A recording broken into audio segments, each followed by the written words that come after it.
और जहानाबाद। अभी 4 दिन पहले जहानाबाद में, 5 दिन पहले हम चंदन शर्मा की हत्या में आए थे। फिर आज ही जहानाबाद में एक मर्डर फिरोज की हत्या में हम आए। और फिर लगातार हमारे युवा अध्यक्ष दानवीर जी, हमारे मुखिया जी, सभी लोग लगे हुए थे कि अब बच्चा, हम लगातार थे कि बच्चा बच जाए किसी तरीके से। जब हमको ये जानकारी मिली कि बच्चा एक कंप्लीट इकलौता है, तो हमेशा ईश्वर से प्रार्थना रही कि बच्चा बच जाए।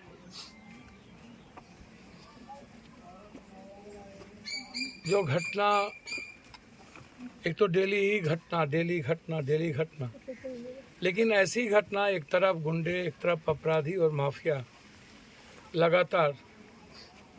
कुछ ही दिन पूर्व नालंदा में एक मर्डर में हम आए थे। थाना में मारते मारते 2 बच्चों को मार दिया गया कोरामा में। और वहाँ भी पुलिस के द्वारा ही मारते मारते बच्चों को मार दिया। कब न्याय मिलेगा एक तरफ, और आज ही वैशाली में भी एक आरजेडी वर्कर को मार दिया।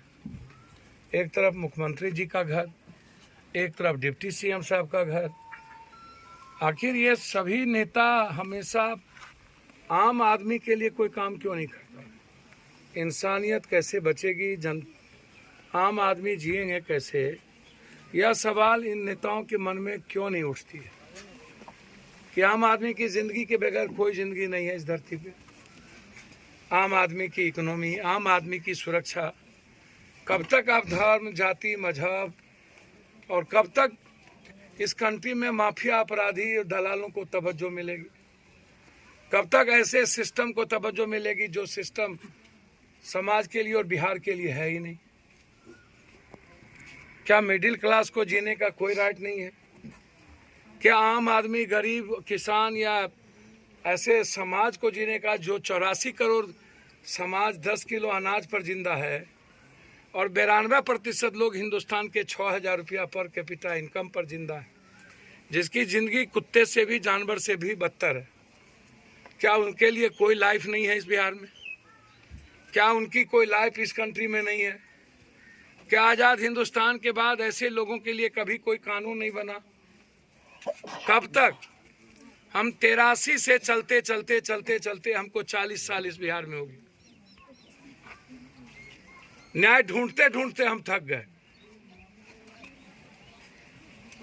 बस अपराधियों को, माफियाओं को, पदाधिकारी को, नेताओं को, इन लोगों को तवज्जो। और इसमें समाज कम दोषी नहीं है। समाज आवाज उठाना छोड़ दिया।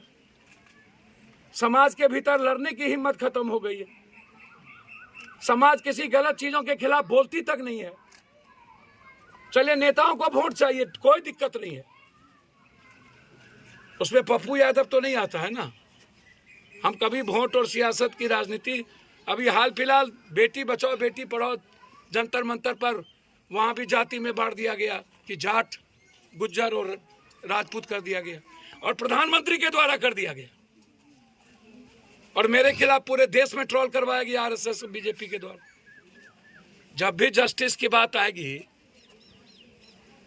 क्या जाति के आधार पर जस्टिस होगा? क्या जाति के आधार पर अपराधियों का मूल्यांकन होगा? क्या जाति के आधार पर न्याय की बात होगी? सिर्फ सत्ता और सियासत के आधार पर आम आदमी को हम पूजेंगे या आम आदमी की इज्जत करेंगे? यही हालात है इस देश के।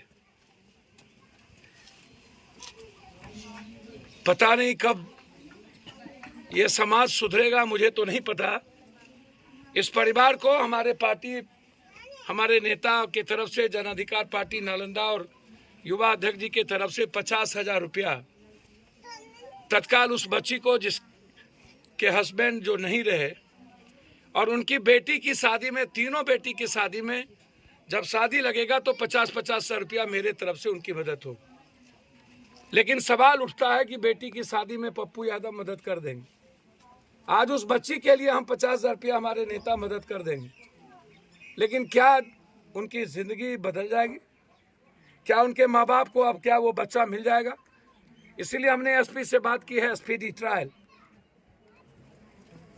3 महीने के अंदर फांसी की सजा, पूरे के पूरे मुकम्मल तौर पर इसको बढ़ाया ना जाए। हम सीएम साहब से भी बात करेंगे और इस परिवार के न्याय के लिए हमारी जितनी क्षमता ईश्वर ने दी है, आर्थिक न्याय के लिए सब कुछ हम मदद करेंगे, उसमें कमी नहीं रखें।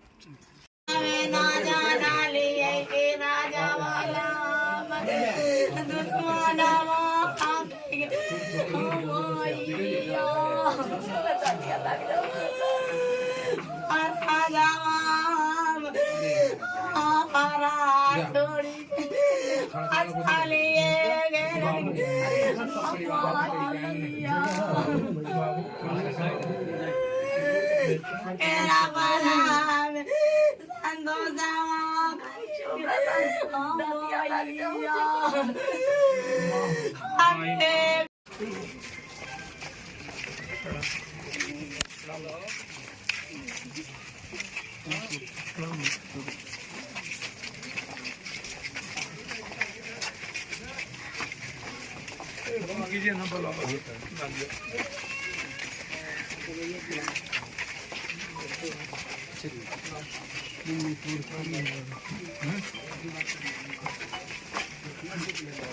कितना दूर है?